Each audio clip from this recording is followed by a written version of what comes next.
ప్రధానమంత్రి నరేంద్ర మోదీ గారు ఆదేశిస్తే పవన్ కళ్యాణ్ గారు పాటించకపోవటమా? ఆయనే కాదు, నారా చంద్రబాబు నాయుడు గారు కూడా అదే బాటలో కొనసాగుతున్నటువంటి పరిస్థితి కనిపిస్తుంది. రీసెంట్గా ఆయన హైదరాబాద్ రావటం, ప్రధానమంత్రి నరేంద్ర మోదీ గారు పవన్ కళ్యాణ్ గారిని, చంద్రబాబు నాయుడు గారిని కలవటం, అలాగే ఒక కీలక ఉపన్యాసం దేశ ప్రజలకు ఇచ్చినటువంటి పరిస్థితి కూడా మనందరికీ తెలిసిందే.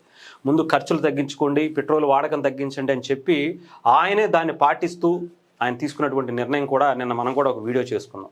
ఆయనకి సంబంధించినటువంటి సెక్యూరిటీ వింగ్ అంతా కూడా ఏవైతే కాన్వాయ్ ఉంటుందో దాంట్లో సగానికి సగం తగ్గించుకున్నటువంటి పరిస్థితి ఆయన చేసి మిగతా వాళ్ళందరికీ కూడా చూపించినటువంటి పరిస్థితి కనిపించింది.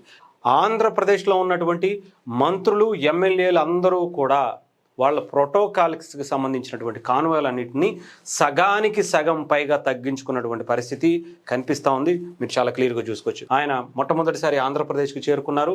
ఈరోజు క్యాబినెట్ మీటింగ్ కూడా హాజరయ్యారు. దానికి సంబంధించి కాన్వాయ్ ఆయనకి 3 వెహికల్స్తో మాత్రమే వెళ్ళినటువంటి పరిస్థితి.